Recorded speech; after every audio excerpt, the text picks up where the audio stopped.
हफ्तों का युद्ध। तेहरान से तेल अवीव और दुबई से बेरूत तक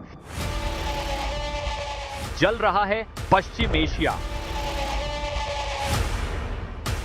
मौत बांट रहे हैं इजराइल के फाइटर जेट।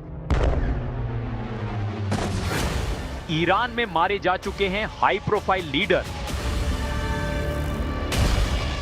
फिर ईरान के युद्ध से पीछे क्यों हटे अमेरिका के सबसे खतरनाक बैटल ग्रुप? भूमध्य सागर पर बैकफुट पर पहुंचा फोर्ड कैरियर।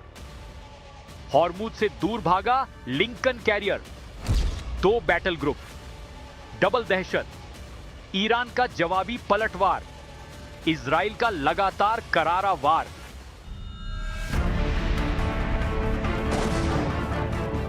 लारीजानी, सुलेमानी और इस्माइल खतीब। इजराइल ने खत्म कर डाले ईरान के 3 बड़े सूरमा। अपने हर लीडर का बदला लेगा ईरान। तेहरान कर रहा है इनकलाब स्क्वायर से ऐलान। ईरान खा रहा है लारीजानी की कसम। तेल अवीव तो तोड़ डालेंगे खर्रम शहर के क्लस्टर बम।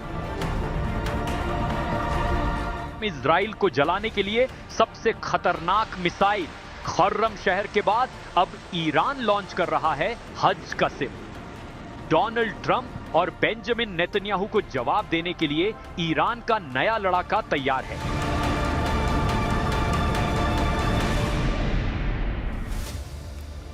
और तेहरान ने खाड़ी में सबसे घातक हमले की धमकी दे दी है। ईरान ने सऊदी अरब, कतर, यूएई में तेल डिपो को खाली करने को कह दिया है। ईरान के विदेश मंत्री अरागची ने साफ लफ्जों में कह दिया है कि जलते गल्फ के लिए सिर्फ और सिर्फ अमेरिका जिम्मेदार है। उधर ईरान के ड्रोन यूएई, सऊदी अरब, कतर और कुवैत में एक बार फिर से इंटरसेप्ट हुए हैं।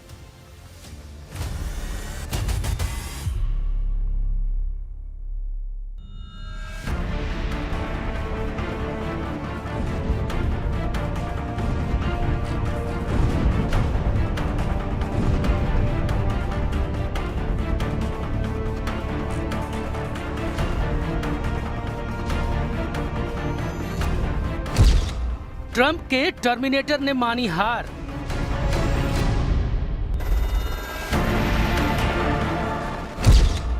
बैकफुट पर अमेरिका का सुपर जहाज।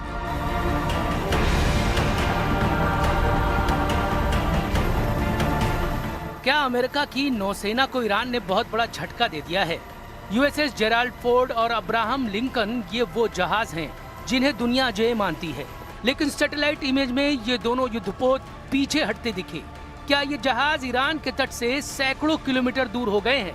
क्या ये अमेरिकी ताकत का अंत है या डर का इजहार?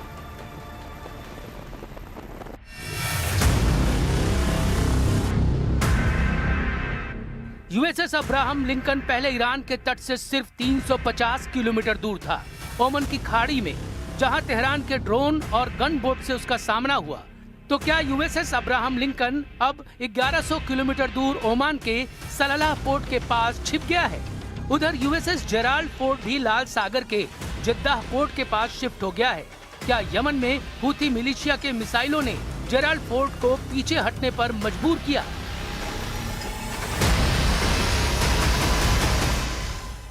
ईरान ने दावा किया कि बैलिस्टिक मिसाइल और ड्रोन अटैक ने अमेरिकी युद्धपोत यूएसएस अब्राहम लिंकन को पीछे हटने पर मजबूर किया। हालांकि अमेरिका ने इस दावों को खारिज कर दिया।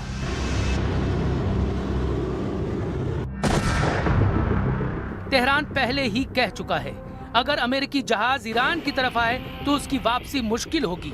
अब अमेरिका के सबसे हाईटेक युद्धपोत की वापसी कई सवाल खड़े कर रही है। अमेरिका अपने जहाजों की वापसी को तकनीकी सुधार बता रहा है, लेकिन सवाल है कि क्या अमेरिकी जहाज अपनी जान बचाकर भाग रहे हैं? Iran is known for a lot of fake news, and they deal with our fake news, and I actually think it's pretty criminal because our media companies, who have no credibility whatsoever, are putting out information that they know is false, and it's very dangerous. जंग के मैदान में Iran America और Israel के खिलाफ जबरदस्त पलटवार कर रहा है। तेहरान की कम दूरी की मिसाइलों ने खाड़ी में अमेरिकी ठिकानों को बुरी तरह से तबाह किया है। तो क्या यही वजह है कि ट्रंप के डिस्ट्रॉयर जहाज इन मिसाइलों की रेंज से दूरी बना रहे हैं? क्या ईरान के सस्ते ड्रोन और एंटी शिप मिसाइलों ने अमेरिकी युद्धपोत को समंदर में शांत रहने पर मजबूर कर दिया है?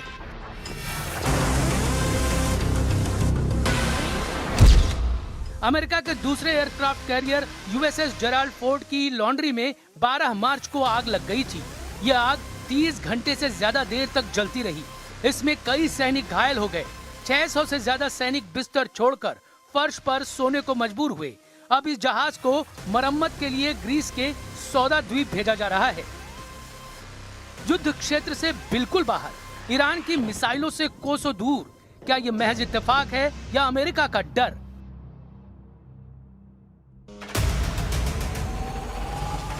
अमेरिका ने इसे जंग की बाहर की घटना बताया है, लेकिन जहाज में जिस वक्त आग लगी वो कुछ और इशारा कर रही है, क्योंकि ईरान ने पहले ही यूएसएस फोर्ड को अपना टारगेट बता दिया था।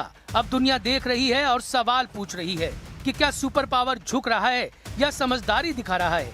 यूएसएस जेराल्ड फोर्ड अमेरिका का सबसे नया और एडवांस्ड एयरक्राफ्ट कैरियर है।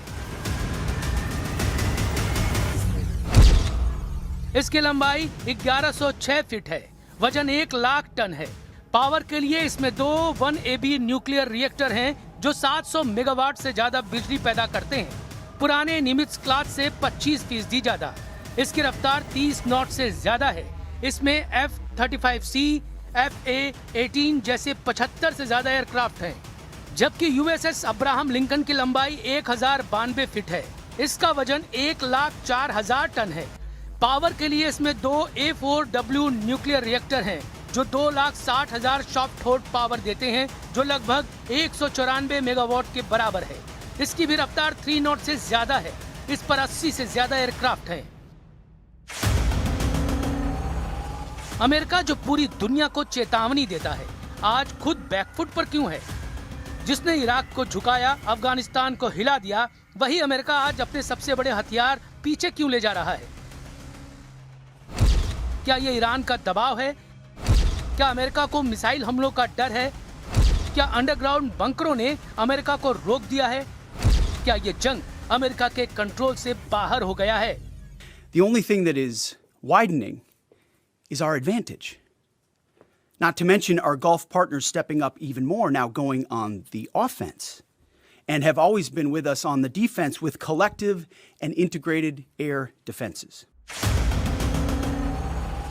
कुल मिलाकर ईरान पर हमले के लिए अमेरिका के 2 एयरक्राफ्ट कैरियर तैनात हैं। एक है हिंद महासागर में यूएसएस अब्राहम लिंकन यानी CVN-72।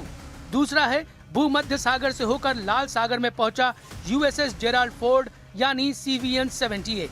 दोनों ही कैरियर स्ट्राइक ग्रुप में गाइडेड मिसाइल डिस्ट्रॉयर हैं। बाकी सप्लाई शिप और परमाणु पनडुब्बियां भी हैं, लेकिन ईरान में कोहराम मचाने के लिए इन दोनों जहाजों पर अमेरिका के फ्रंट लाइन फाइटर जेट्स तैनात हैं। पहला है F-35 लाइटनिंग जो एक स्टेल्थ फाइटर जेट है। दूसरा है FA-18 सुपर हॉर्नेट जो अमेरिकी नेवी की सबसे बड़ी ताकत माना जाता है। इसी ताकत को ईरान के लिए बड़ा खतरा माना जा रहा है, लेकिन ये कैरियर बैटल ग्रुप बिना इलाकाई मदद के ऑपरेट नहीं कर पाएंगे, यानी इन्हें ईंधन और बाकी रसद के लिए आसपास के सहयोगी देशों का साथ चाहिए। बड़ा सवाल है कि अगर अमेरिका को सऊदी अरब की मदद मिलने पर ईरान अपनी मिसाइलें तान देता है और इसका सबसे बड़ा टारगेट जद्दाह बनता है, तो आगे क्या होगा? ईरान की मिसाइल सऊदी अरब की इस पोर्ट सिटी तक पहुंच सकती है और यहां से यमन भी बहुत करीब है, जहां से हुथी मिलिशिया भी ईरान की मदद करने के लिए जद्दाह और अमेरिकी बैटल ग्रुप को टारगेट कर सकती है। इस तरह से अमेरिका और उसके खाड़ी वाले साथी 2 चोक पॉइंट से घिर गए हैं। एक है हरमुज और दूसरा है बाब अल मंदब। दोनों ही जगह अमेरिका और उसके साथी खाड़ी देशों के गले की फांस बन चुकी है। हरमुज पर ईरान का पहरा है और बाब अल मंदब भी दूसरा चोकिंग पॉइंट बनने जा रहा है। ईरान का युद्ध लंबा चलने वाला है। ईरान की सेना अब यह युद्ध ट्रंप और नेतन्याहू को पूरी तरह से थकाने के लिए लड़ रही है और इसमें उसकी खतरनाक मिसाइल सबसे बड़ी भूमिका अदा कर रही है। अभी तक ईरान ने कौन कौन सी मिसाइलों से इजराइल पर अटैक किया है, ये भी देखिए। ईरान की मिसाइल खुर्रम शहर, रेंज 2000 से 3000 किलोमीटर तक। शहाब 3 बैलिस्टिक मिसाइल, रेंज 1600 से 2000 किलोमीटर तक। Sejjil ballistic missile, range 2000 kilometre. Ghadir missile और इमाद मिसाइल दोनों की रेंज 1800 किलोमीटर। लेकिन सवाल है कि समंदर का सबसे ताकतवर खिलाड़ी आज खामोश क्यों है? जो जहाज हमला करते थे आज बचाव में क्यों है? क्या ये वापसी है या बड़े हमले की तैयारी? यूएसएस फोर्ड और यूएसएस लिंकन का पीछे हटना एक साधारण सैन्य फैसला भी हो सकता है, लेकिन दुनिया के लिए ये एक बड़ा संकेत है। सुपर पावर भी कभी कभी रुकता है या फिर खेल उसके हाथ से निकल रहा है।